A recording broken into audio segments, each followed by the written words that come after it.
Intellectually petty radio on your stereo. Don't compare us to anything, this a different scenario. We break records while we pushing the culture forward.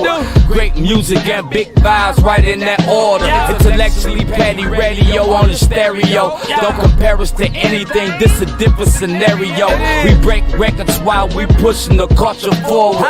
Great music and big vibes right in that order.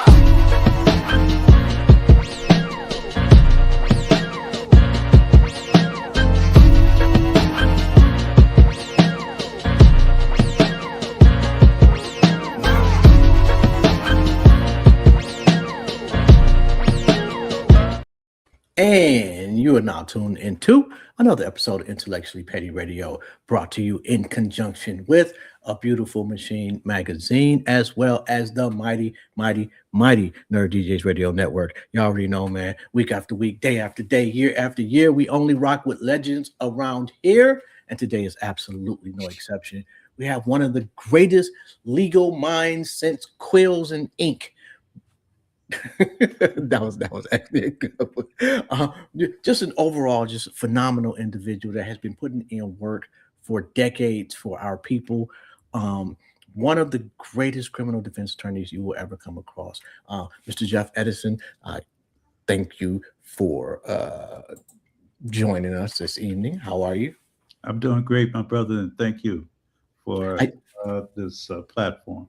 I usually have a better intro, man, but I'm a little nervous because I've been wanting to interview you for a couple years now. Right. Ain't nothing like the present. Yeah, no doubt, man. So why law? Well, you mean why did I get into this application? Yes, sir. Well, I'm a child of the 60s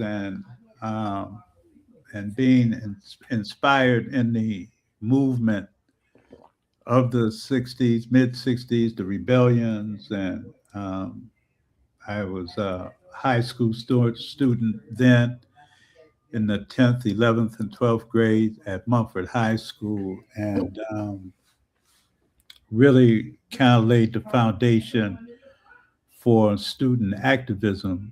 And then when I was at Howard University, continued to be kind of on the periphery of student organizing, but it laid the foundation for my perspective of Africans here in America, Africans in Africa, and Africans in the African diaspora.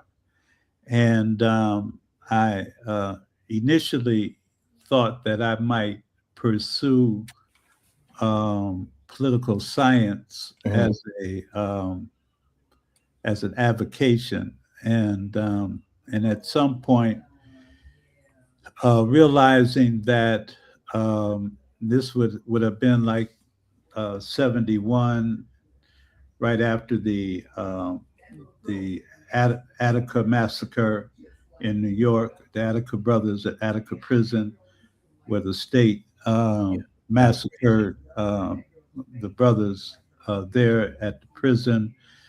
Also during the time that the government and COINTELPRO was very actively involved in dismantling the African Black Liberation Movement, attacks on the Black Panthers, the Republic of New Africa, infiltrating the SNCC movement, or these creating problems between SNCC and SCLC, and just Angela Davis, the manhunt for Angela Davis, her capture. And so just really began to see how the mechanism of law was part of the government's, a main part of the government's effort to repress and oppress the masses of African in America, and began to realize after taking some pre-law classes, my third and fourth year at Howard, they just started a pre-law program, and the sister lawyer professor, her name was Sharon Banks, taught these classes. And I just finally just kind of realized that in evaluating who I was as an African, and my relationship to the overall environment in terms of the government, being in the United States, and that sort of dynamic, that I could best serve my people as a lawyer and being a buffer between the oppression meted out by the government, its impact on African, on the masses of brothers and sisters here. And so kind of felt that that, at least for me at that time, was a good way to define my service to my people, to African people. Okay, so the first case you lost and the first case you won, which one taught you the most? That's an interesting question. I think that I don't know if it's a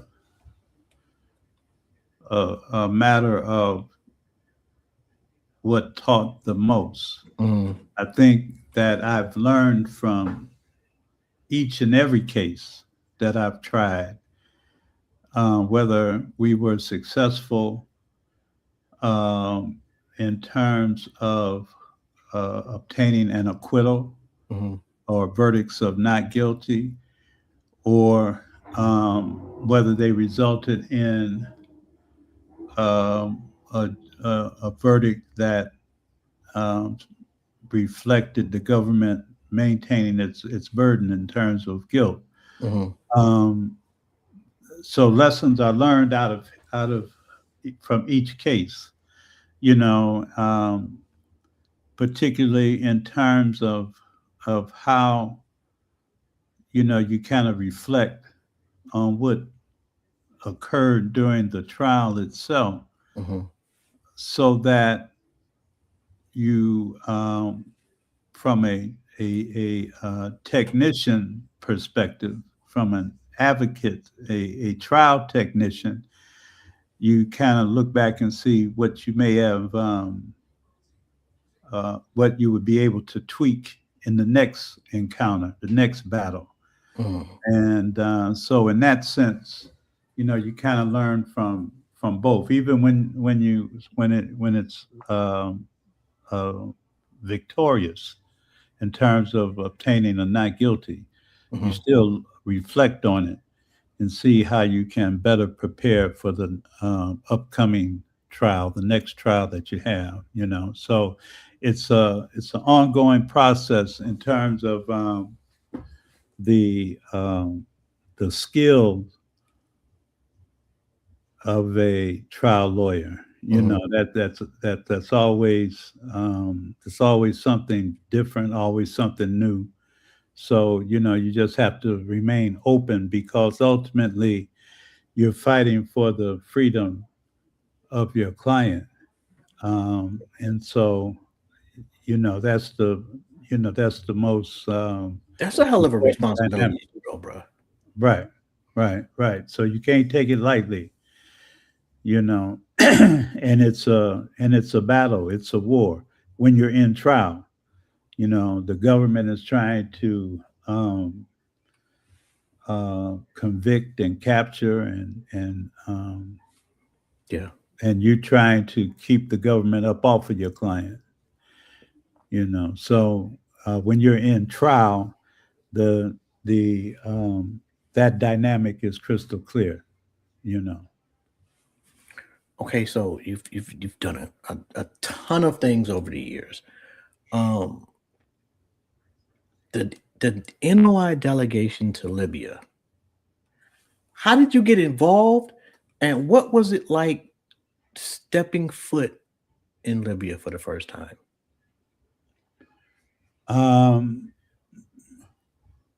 at that time in 89, 1989, I was the co-chair, national co-chair of the National Conference of Black Lawyers. Mm, The other co-chair, Sister Adjua Ayatoro, who later became the executive director of NCBL. And at that time, NCBL had a strong relationship with various liberation movements on mhm, the continent, more specifically in Southern Africa with the ANC, Frelimo, uh, SWAPO, and internationally in Cuba. But then domestically, we had relationships, working relationships with various movements here, mhm, particularly with the Nation of Islam. And also at that time, um, Brother Chokwe Lumumba was not only a member of NCBL, but he also was in the leadership of the New African People's Organization um, in '89. And the Nation of Islam had a particular relationship with the government of Libya mhm, and President Muammar Gaddafi's administration. And so 1989 represented the 20th anniversary of Muammar Gaddafi coming to power. And so there was uh,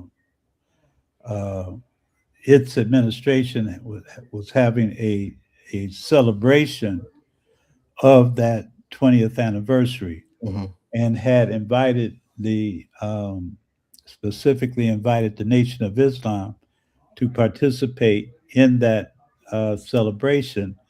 mm, And the Nation of Islam organized a delegation of various organizations to come or to mm, participate. And NCBL was one of the organizations, National Conference of Black Lawyers, the Republic of New Africa.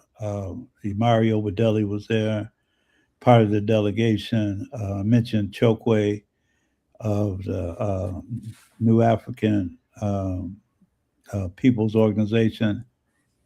Um,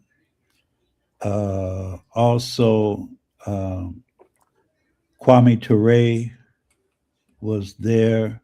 I mm, don't know if he was there. He may have been. I think he was already residing in Guinea-Bissau at that time and had come. I don't think he was not part of the Nation of Islam's delegation, but he was there. okay. And so I was fortunate to, as a national co-chair of NCBL, together with Ajwa, to participate in the Nation of Islam's delegation, and that's how I was able to go. Um, that that was my second visit to the continent. Okay. The first was in '87, and that was to West Africa, to Togo and the Ivory Coast. But it certainly, being in Libya, uh, was an opportunity to see how significant a role Mhm, Gaddafi played in not only the development of Libya um, and the rise of Libya on the continent, but also was able to see uh, Gaddafi's influence in sub-Saharan Africa also, and his support for the various liberation movements. Were you surprised by that? I don't know if I was surprised or not. I wouldn't say surprised. I was certainly in a mode of learning. Okay. Yeah, I didn't have any preconceived notions or anything like that. Um, yeah, so it uh, was important just in terms of personal political uh, growth and understanding and historical understanding of the relationship. You know, Okay. I mean, there had been prior to that some, um, and I don't know how accurate historically what I'm getting ready to say is, but there was some um, effort to like separate northern Africa in terms of the majority Arab influence, Libya, Tunisia, Morocco, Egypt, kind of creating a wedge between uh, those Arab dominated nations from sub-Saharan Africa, and so there was some tension at that point, but or at some point, but clearly it may have been a particular name, and I can't recall it now. Some Federation of Arab States. Oh, In the mid '80s or early '80s, you know. you're right, and the name escapes me too, but I think I know what you're talking about. But yeah, so but then so that was kind of like, you know, I was aware of that, but not really knowing any specifics of it. And but it was clear and evident Gaddafi and Libya's support for liberation of all Africa, not, you know, no specific concern limited and focused on the Arabized Yeah. nations of the North. Okay, so I would say that when when you got out of law school, what, like 75? Yeah, that's when I graduated. Yeah, Okay. December of '75. Okay, so I would say that the courts were, if not more favorable to being open to our arguments. At least we felt like we had a shot. Today's courts, is it a sustainable method to try to use the courts as opposed to other branches of government to obtain our objective of liberation within this country, at least? Well, I don't think at no time uh, we should be confused that the legal system Mhm. is not the source of liberation for African people in America. Okay. The the laws never were, from its inception, designed to support um, uh, uh, quote equality Mhm. among people. You know, it was created, designed, perpetuated, sustained to protect the European male. Yeah. and European supremacy. And it was at its inception, and it still is today. Now, all along the way, there's been different uh, moments that the the law has addressed the oppression of European supremacy that's reflected in the laws that are created and applied and implemented. Um, and depending on who is occupies the Supreme Court and the as the Supreme Court of the United States will, determine the impact of the laws on oppressed people. It's oppressive or more impactful at different times in history. Mhm. And then locally, of course,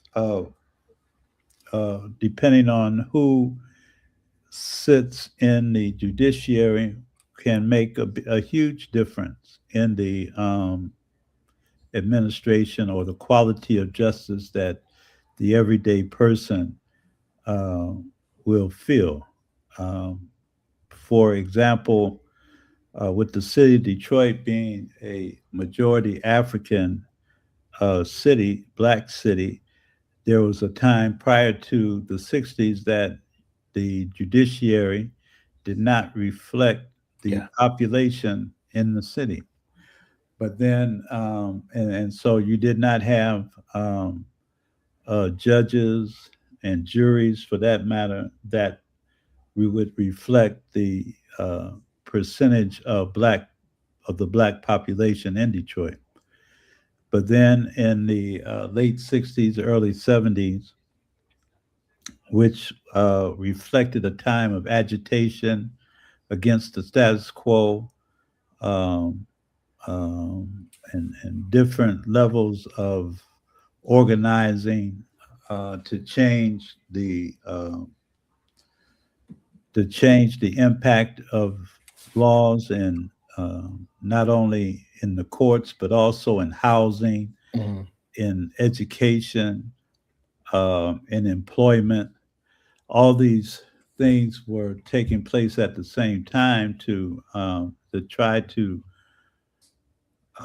create a semblance of fairness in the application of the laws to black people in the city of Detroit. And so there became a time in the early 70s that the the judges, the judiciary, slowly began to reflect Yeah.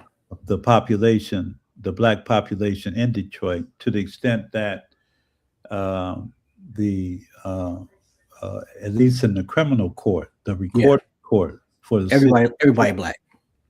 was became predominantly black.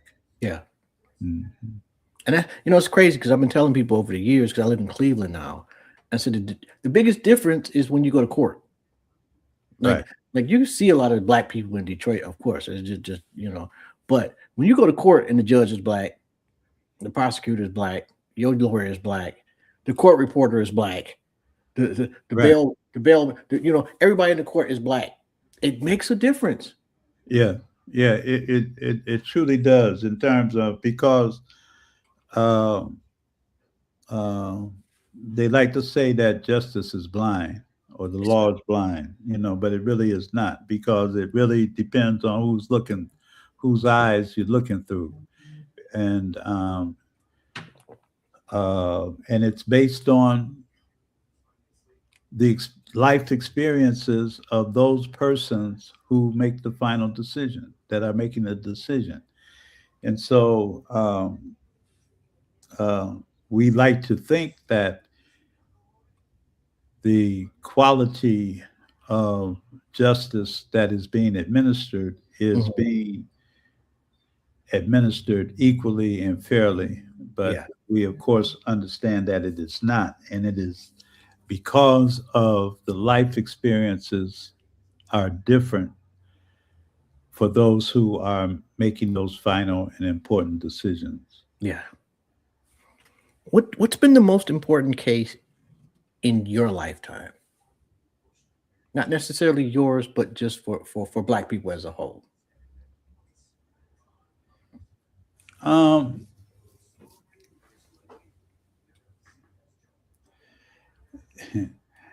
that's I don't like to kind of uh, to Mhm. judge individual cases, because we still, no matter what might be a favorable decision, um, it's only momentary, and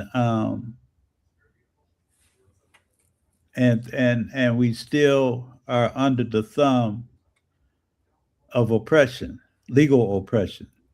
And so, although there may be individual cases that might benefit someone or may benefit a class, a large group of persons um, right now, momentarily, um,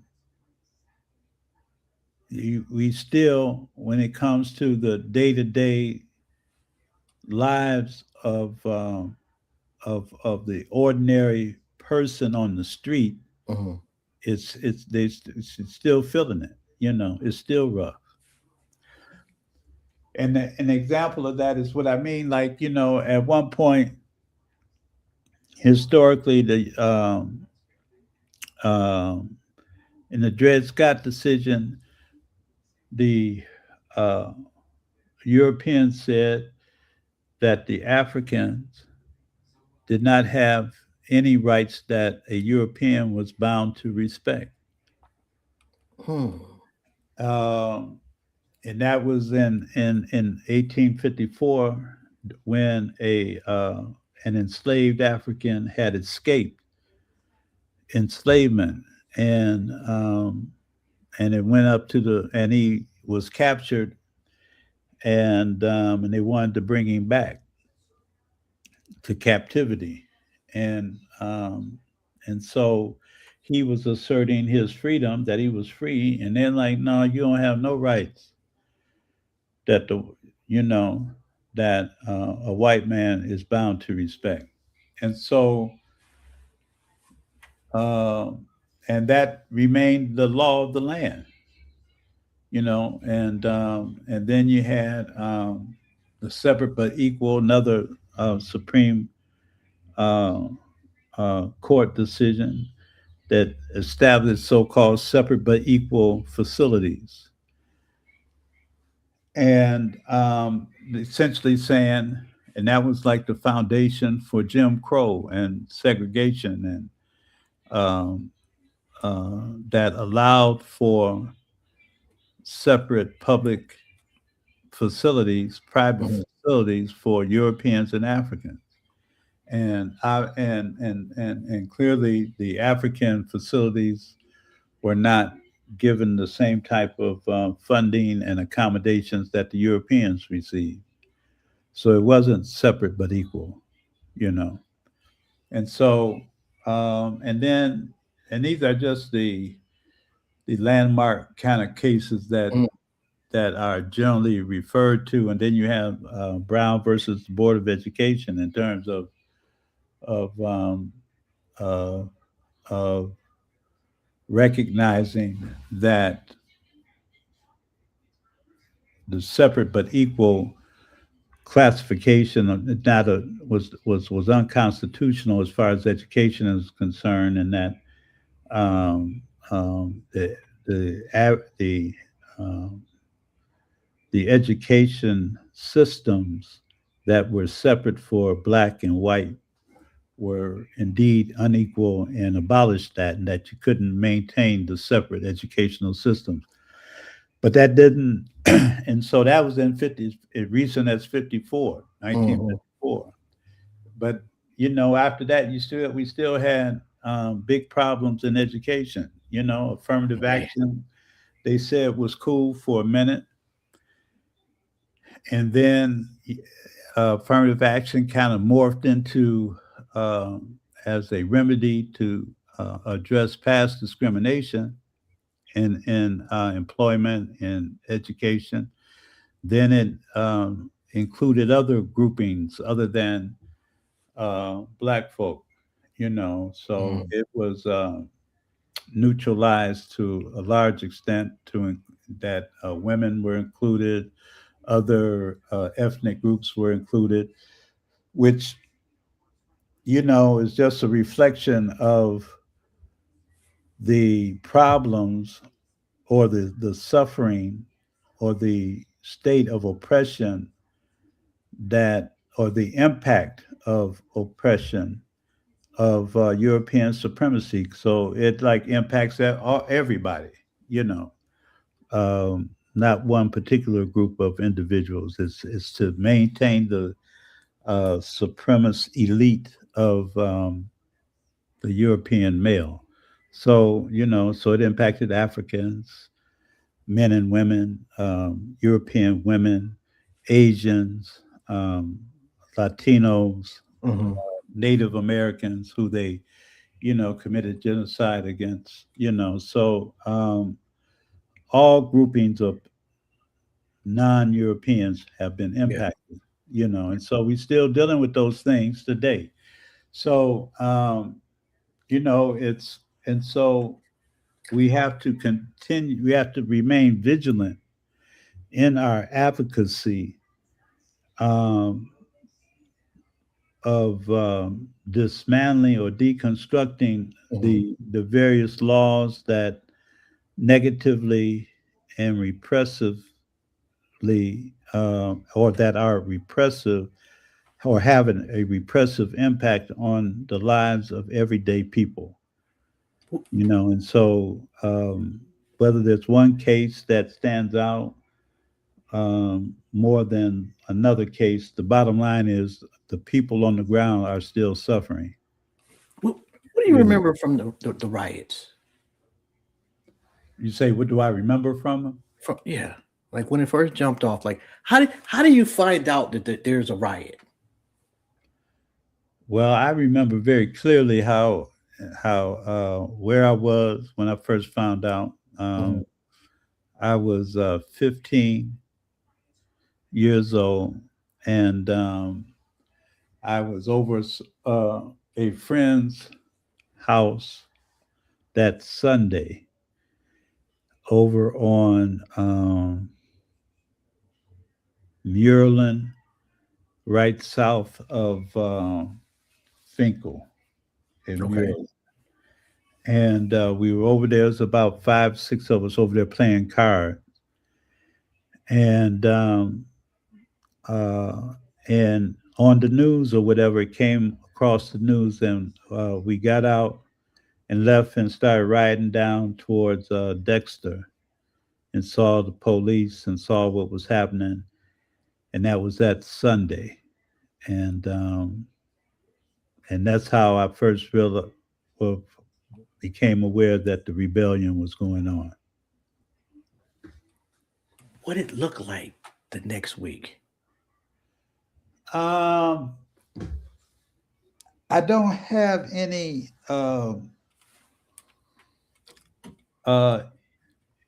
well, devastation. I guess to kind of say it in a word, devastation. You know, Mhm. yeah, yeah. 12th Street. The businesses. I don't know if I got down there the next um, the week after. I probably wasn't down there that soon after the initial rebellion took place. But when I did finally ride down 12, Mhm. in Dexter, it was a lot of devastation Yo, I can't in even terms imagine. of the businesses, and homes too. I mean, homes. You had homes like um, that were right up to the commercial side of the streets. So homes were burned. Lost a lot of residential homes too. Yo, damn.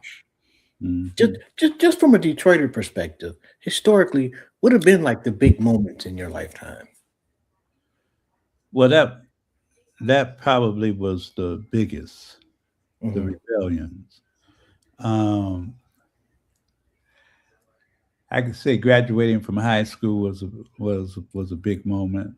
Hmm. Um, the rebellion, coming back to Detroit after 4 years at Howard in Washington D.C., coming back to Detroit, starting law school, that was a big moment. Um, Also, at that time, Mayor Young, Coleman Young, was the mayor of the city of Detroit. That was a big moment. Um, uh, yeah, those were significant moments, I think. Yo, Coleman Young was dope. I'm old enough to remember Coleman Young. Like Right. I was such a fan of Coleman Young. From the quote unquote bulliness to just the love for the. I didn't even care about some of the other stuff he did. I kind of expect people in power to do people in power stuff. Just don't go ridiculous with it. And dude was just a bully for Detroit. I love that about the dude. Yeah, he was. Yeah, he understood um,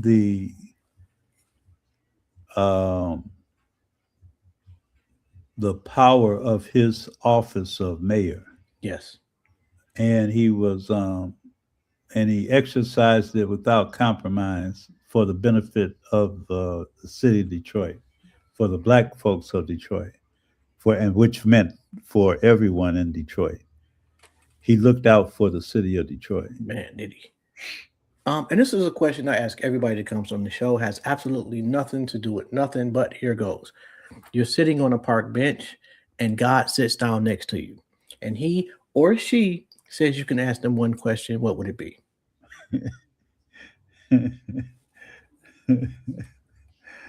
The question. Um,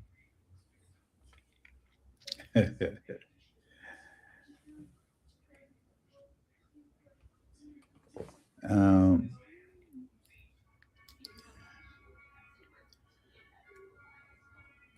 the question would have to, although I don't know exactly how it would be framed, but Mhm.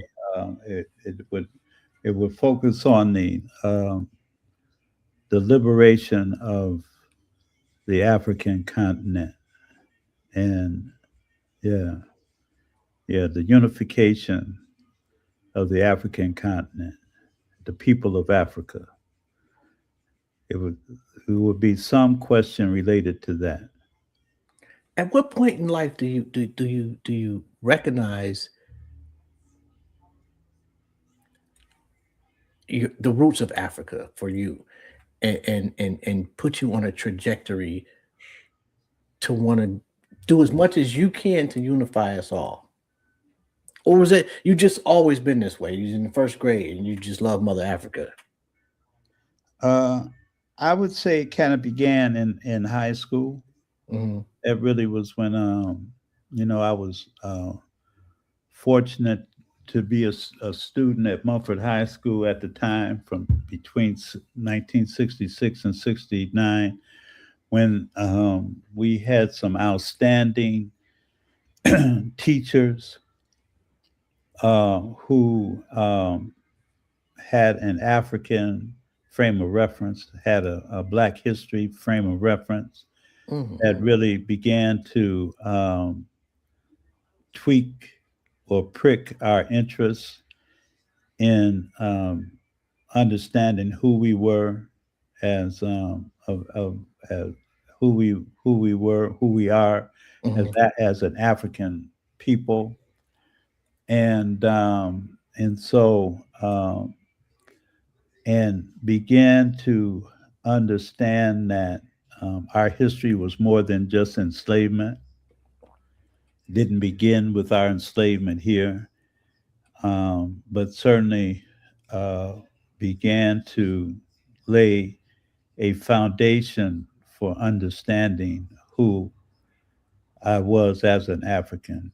Hmm. and with it, and began to be thinking about that, and to seek out knowledge and understanding, and then going to Howard, attending Howard, just increased that frame of reference and expanded it to beyond just Black history, domestically here in the U.S. and in the Caribbean and South America, but also including the continent. And so it just was a gradual expansion of my understanding. That's so dope. So so it began then in high school, and it continues till now, oh, even up to now, today, You definitely caught probably the greatest window of blackness this country has seen thus far. The what again? I said you've definitely caught the greatest window of blackness that this country has seen thus far. Yeah, certainly part of it, part of it, I think it's important that uh, I think it, as France Fanon said, that uh, each generation must seek its mission and fulfill it or betray it. And so, certainly within my lifetime, we've seen a lot, but the lifetime of your grandparents, my parents, my grandparents, their lifetimes, to them was significant also. And so it's personal now because this is my, I'm in it. I'm dealing with it in real time. But if I look back, can't even imagine how it must have been with my grandfather's time, and some of the things with my father in his childhood that he had to deal with in terms of segregation and Southern oppression and stuff like that, So I can't even and then like I hear people all the time. Well, I'm not my grandparents. No, you're not, because they actually got up off their ass and did something. You're just sitting on the internet talking shit. We don't know about it. But I think about that sometimes. Like, and then I debate myself between integration and segregation, and I find myself thinking that outside of the lynchings and the nefariousness of white supremacy during that time, segregation just seemed like a much better situation for Black folks. We seemed like much more of a community. Well, we were. You're absolutely right. We were. We had our own businesses. You know, um, we had more of our own businesses. We had more of a sense of community. We were more communal then, and we were just led astray in terms of thinking that we needed to be with the European to have a better quality of life. Yeah. And so, and which has led us to just chasing after the European, chasing after that ghost. Yeah. As opposed to looking within ourselves and tapping into our own wealth, our own genius for our survival, and that ultimately is what we have to do. Yeah. I'm not optimistic, bro. I'm gonna be honest with you. It's coming. It ain't gonna last. This ain't gonna last forever. It's coming. Oh God, I hope And so. that's why you doing what you doing. That's why you podcasting. Yeah, I'm just an old fat dude in my basement, bro. Yeah. Yo, Ghana. What was the attraction? Well, I think it wasn't a specific decision that was made by me to go to Ghana. It was Ghana really kind of like calling. Mm. and so how that happened was that my one of my mentors um, and teachers of Africa was a sister by the name of Malkia Brantua, Mhm. who I met on a on my first trip to Africa. I was part of a delegation that the Togolese Ministry of Tourism had put together and had invited various groups from the U.S. Mhm. to come uh, to look at various hospitality venues in Togo, and NCBL here again, the National Conference of Black Lawyers, was invited to be in that delegation, and I was part of that delegation as a representative of NCBL. And when we were meeting up at the airport, Mhm. coming together, there was this woman, an older woman, kind of like a motherly age to me, somewhere Mhm. like my mother's age. And I went over and we introduced ourselves, and come to find out that she was from Detroit and was an educator in Detroit. And then come to find out that she was the sister of Imani Humphreys, who is was a prominent African-centered educator here in Detroit, who had the first independent African-centered institution, the Aisha Shule. Mhm. But met her, and we just established uh, a lifelong relationship of mentoring me and my wife now, Shakira, and and after that trip to Togo, we maintained our relationship, and she was already invested in Ghana, Mhm.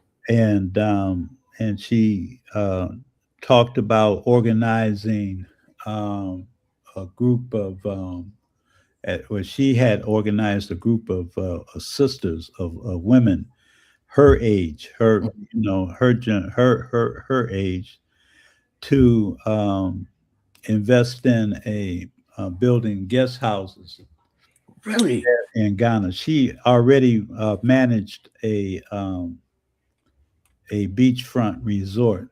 She was back and forth between here and Ghana, and but when that but that ended up not working out. The investment group did not work out, Okay. and so, but at any rate, um, when I met her, that was in '87, and then in '92, as our relationships, just grew and grew, and um, we were there in Nataki Taliba had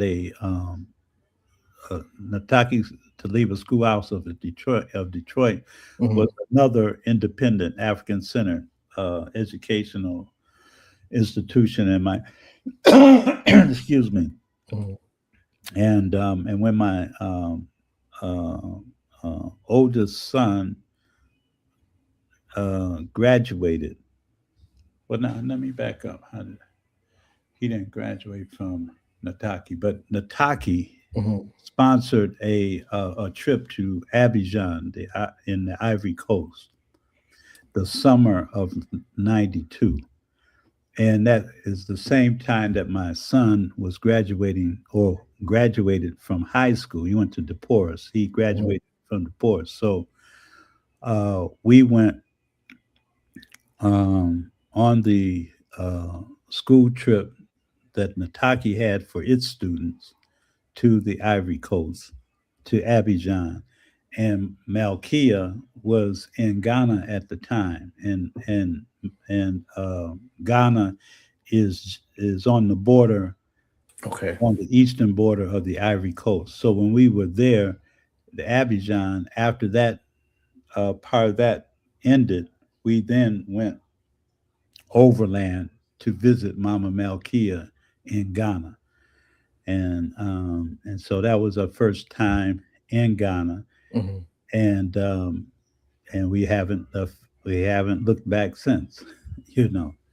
So and then after that, when Malkia found land to build her home, she included us in that, and so when she got her land, we got land with her, and so we built our homes in the same compound. Mm. Yo, that's dope. Yeah. So yeah, so that's how that kind of evolved that way. So it wasn't a specific assessment and evaluation of choices Mhm. to reside in. It was almost like, well, like I said, Ghana kind of selected us. Is there just when you look back through uh, uh, uh, cases or whatnot, is there a case that you just enjoy reading? Enjoy reading? Yeah. No, I no, not really. I mean, I don't have any like, you know, um, just in leisure time reading no law legal cases. Like, damn, let me go read this case. Not really. Uh-uh. when, No. when you talk to younger attorneys, Right. what's your first piece of advice? Well, I remind them that there was a renowned, iconic hero of legal scholarship and training in the 1920s and 30s, who was the dean of Howard University's law school. His name was Charles Hamilton Houston, Mhm.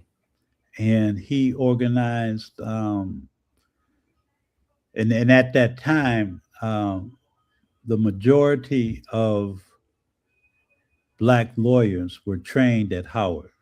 Thurgood Marshall, obviously, he's one of the more prominent ones, but it was a whole cadre Mhm. of brothers and sisters who were trained at Howard who went out fighting the repression of segregation and lynching laws and uh, all types of government repression were trained at Howard University. And under the leadership of Charles Hamilton Houston. And one of the things that he admonished the law students with was, as a lawyer,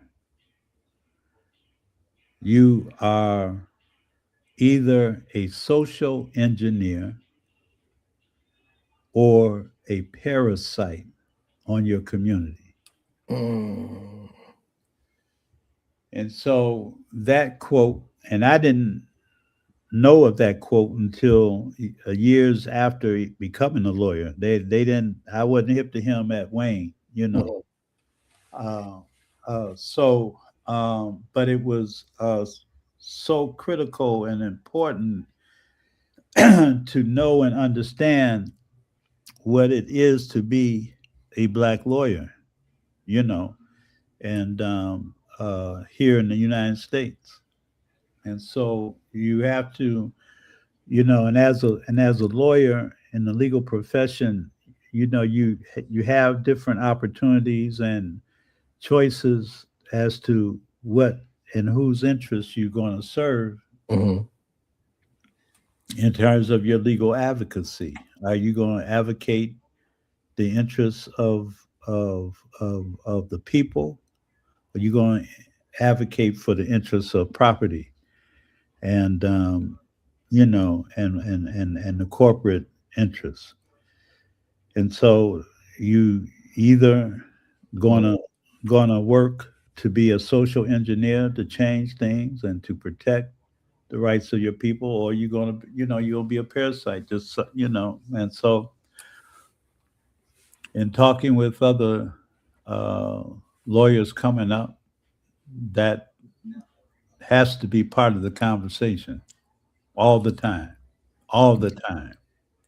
Whose interests you going to serve being a lawyer? And we need lawyers in all aspects of the law.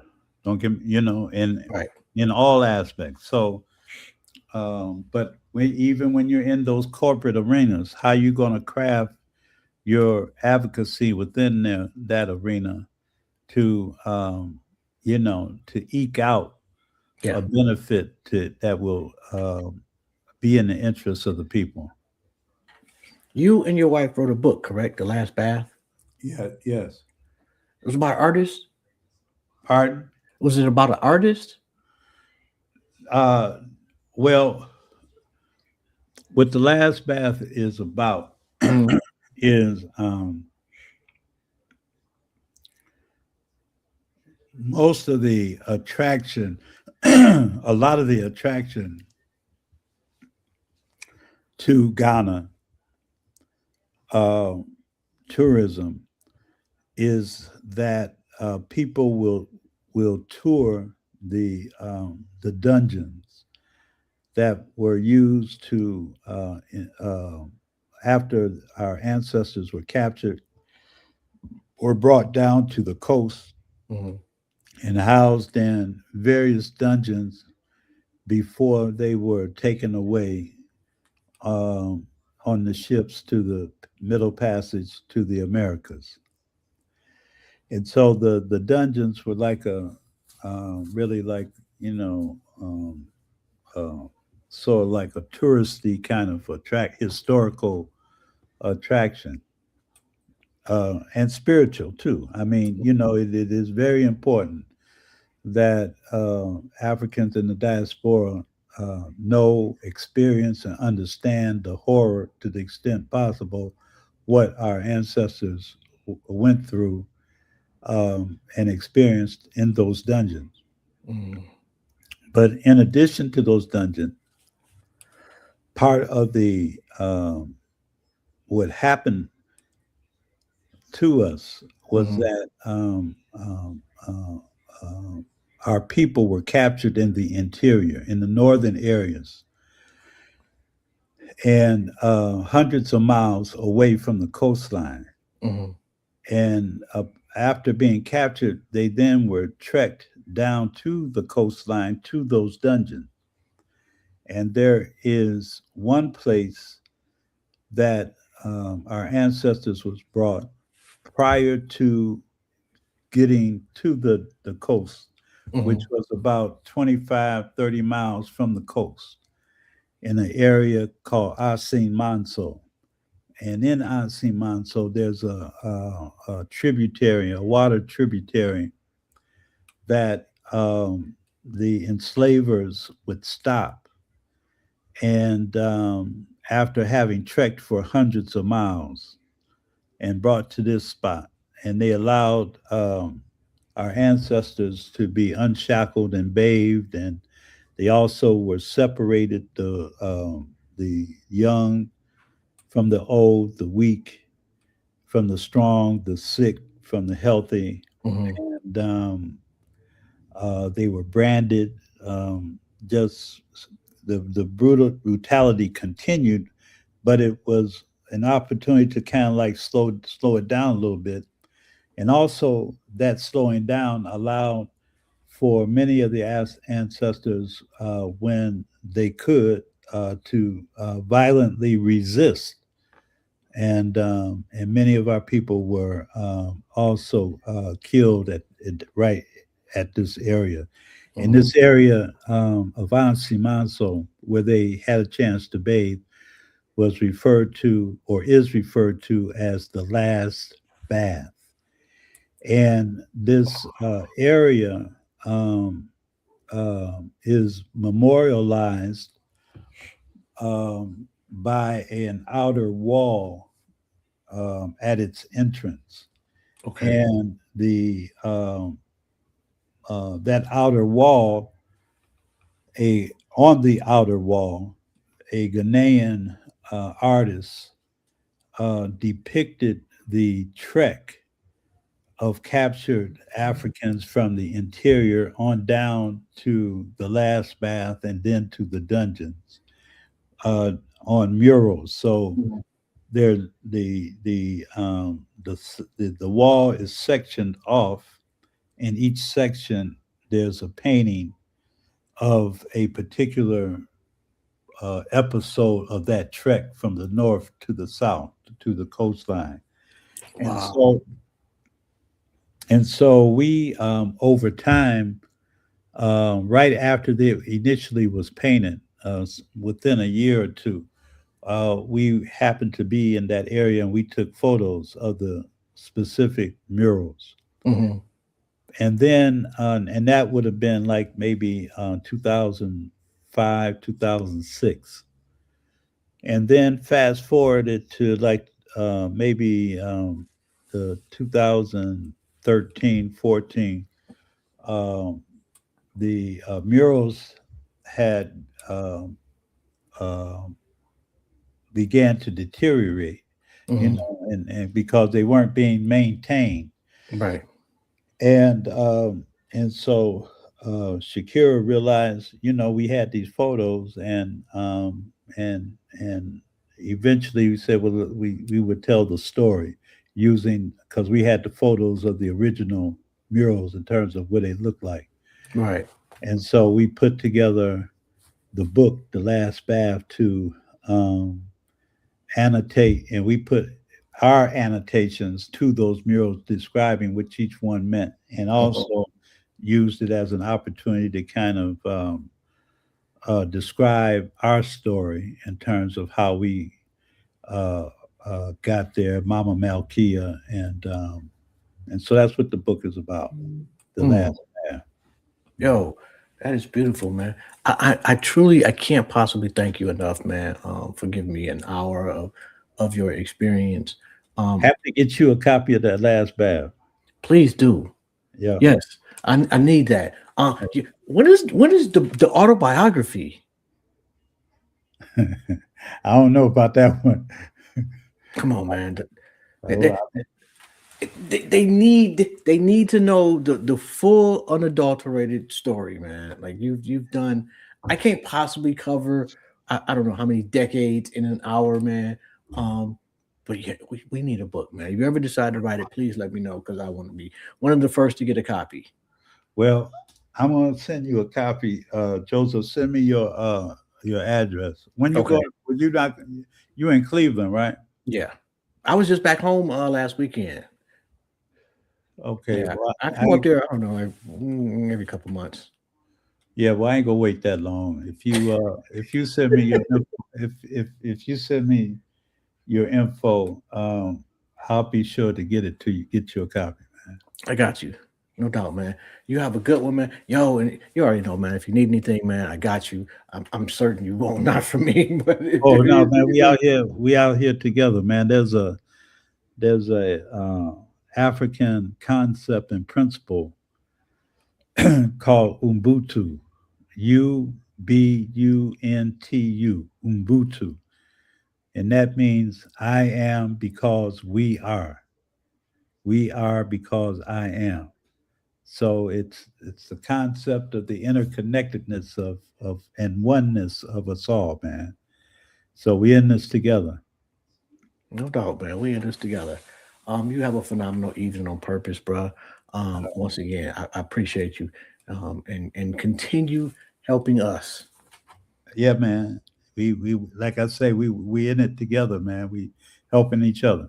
No doubt, man. Have a good one. All right. Take care, Joe. Peace. And before I go, man, I just want to say rest in peace to my mother.